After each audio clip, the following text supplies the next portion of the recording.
Welcome back, everybody. I am so glad you are joining us again. And this is day 116 of our daily Bible reading. We're going to be back in the Psalms this time, covering 3 Psalms by Asaph. So we're going to cover Psalm 73, 77, and 78. So if you're all set, let's begin. This is in Book 3, which includes Psalms 73 to 89. Psalm 73, God's Ways Vindicated, a psalm of Asaph.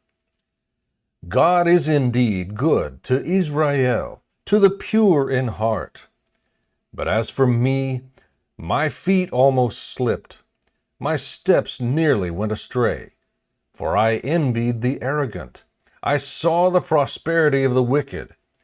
They have an easy time until they die, and their bodies are well fed. They are not in trouble like others. They are not afflicted like most people.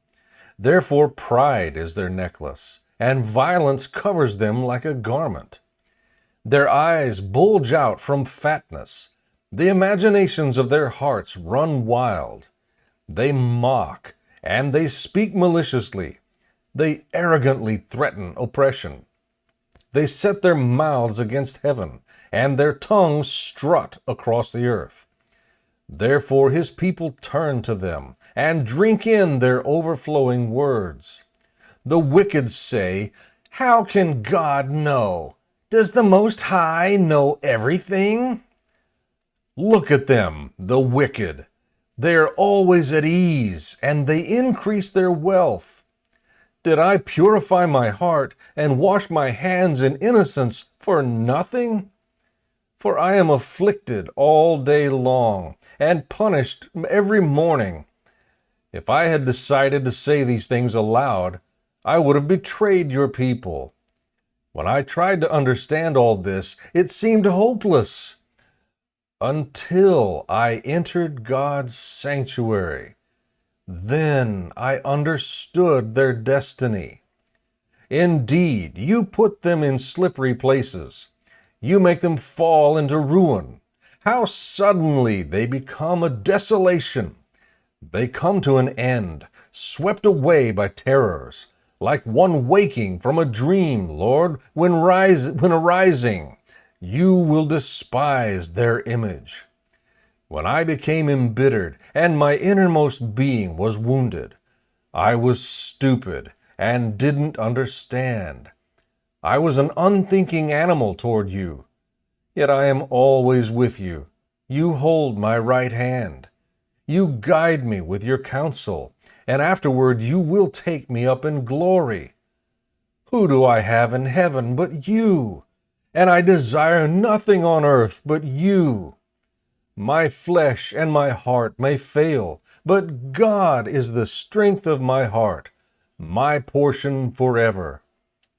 Those far from you will certainly perish. You destroy all who are unfaithful to you. But as for me, God's presence is my good.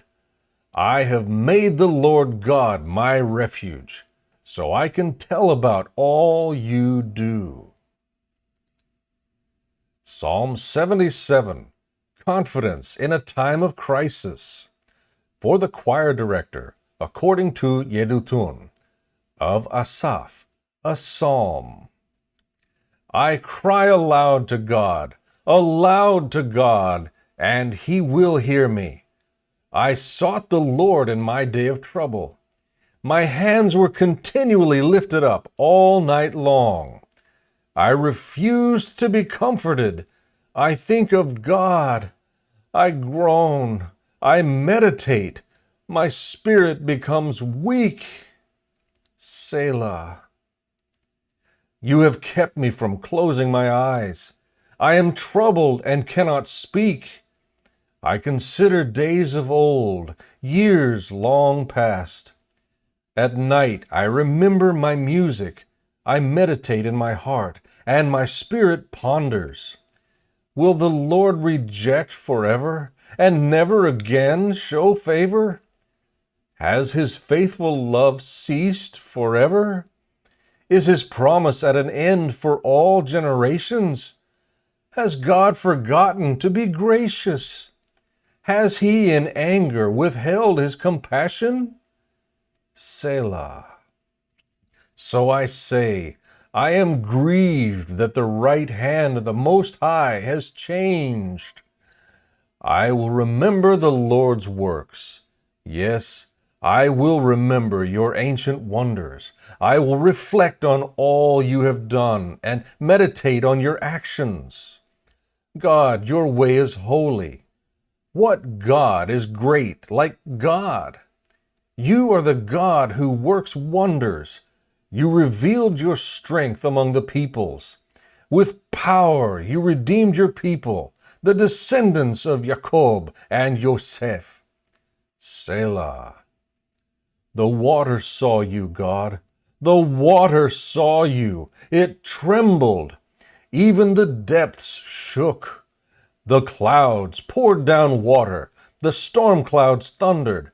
Your arrows flashed back and forth. The sound of your thunder was in the whirlwind. Lightning lit up the world. The earth shook and quaked. Your way went through the sea, and your path through the vast water. But your footprints were unseen. You led your people like a flock by the hand of Moses and Aaron. Psalm 78. Lessons from Israel's past. A Maskil of Asaph. My people, hear my instruction. Listen to the words of my mouth. I will declare wise sayings. I will speak mysteries from the past, things we have heard and known that our ancestors have passed down to us. We will not hide them from their children, but will tell a future generation the praiseworthy acts of the Lord, his might, and the wondrous works he has performed. He established a testimony in Jacob and set up a law in Israel, which he commanded our ancestors to teach to their children, so that a future generation, children yet to be born, might know. They were to rise and tell their children, so that they might put their confidence in God, and not forget God's works, but keep his commands.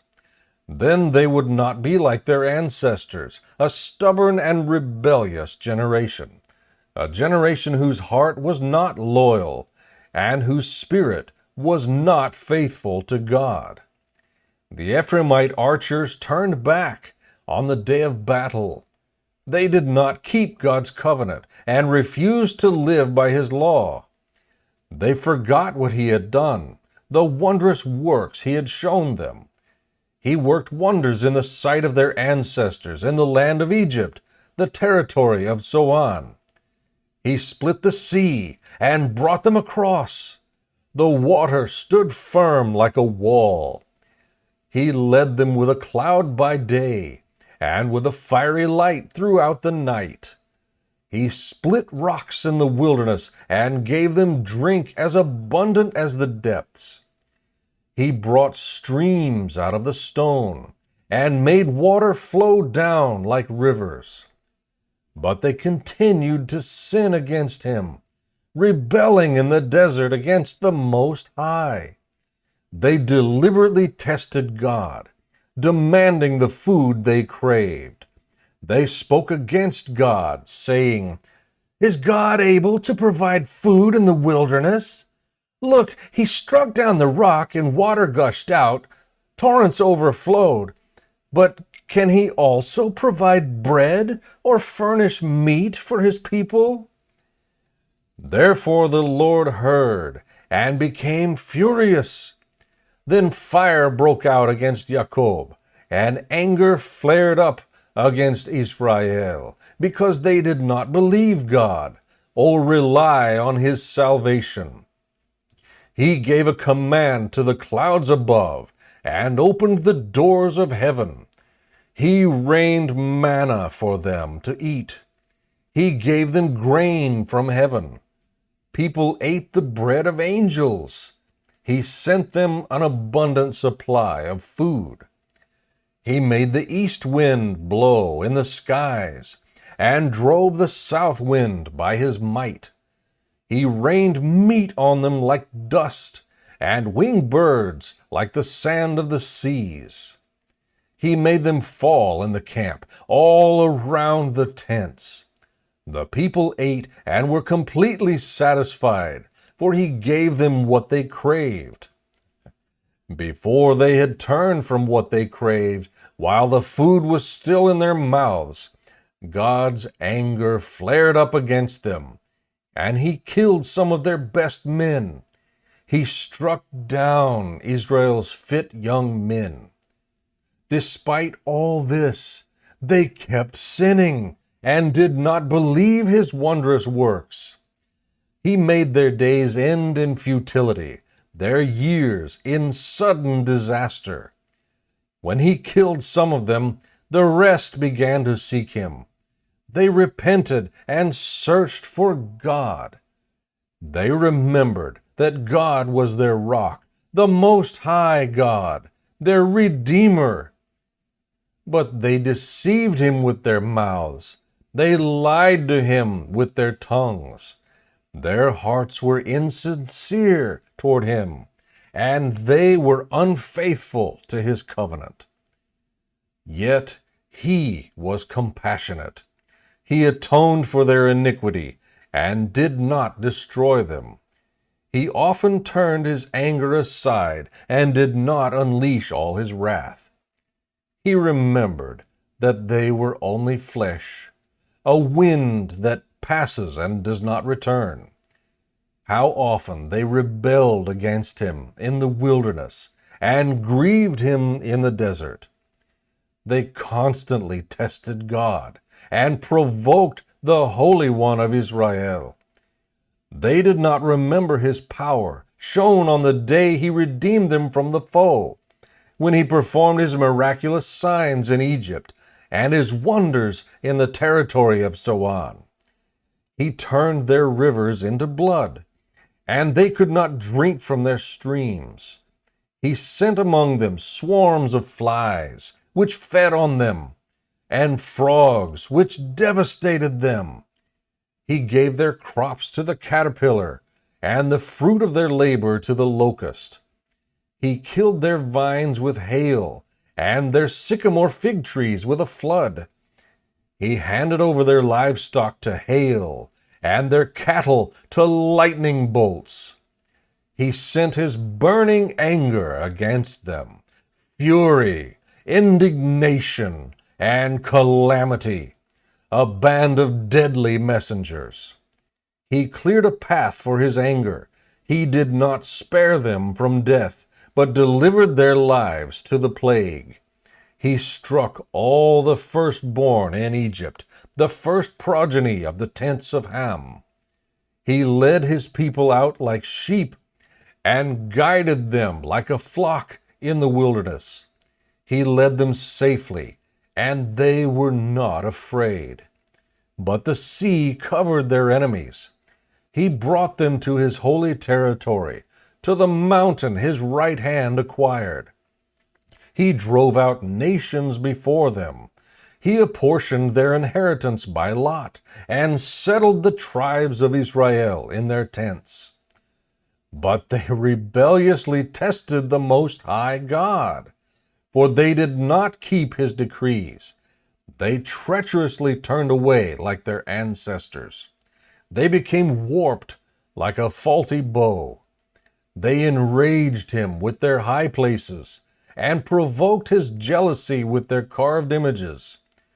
God heard and became furious. He completely rejected Israel. He abandoned the tabernacle at Shiloh, the tent where he resided among mankind. He gave up his strength to captivity, and his splendor to the hand of a foe. He surrendered his people to the sword, because he was enraged with his heritage. Fire consumed his chosen young men, and his young women had no wedding songs. His priests fell by the sword, and the widows could not lament. The Lord awoke as if from sleep, like a warrior from the effects of wine. He beat back his foes. He gave them lasting disgrace. He rejected the tent of Yosef and did not choose the tribe of Ephraim. He chose instead the tribe of Judah, Mount Sion, which he loved. He built his sanctuary like the heights, like the earth that he established forever. He chose David his servant, and took him from the sheep pens. He brought him from tending ewes to be shepherd over his people Jacob, over Israel his inheritance. He shepherded them with a pure heart, and guided them with his skillful hands. May the Lord bless the reading and study of his word.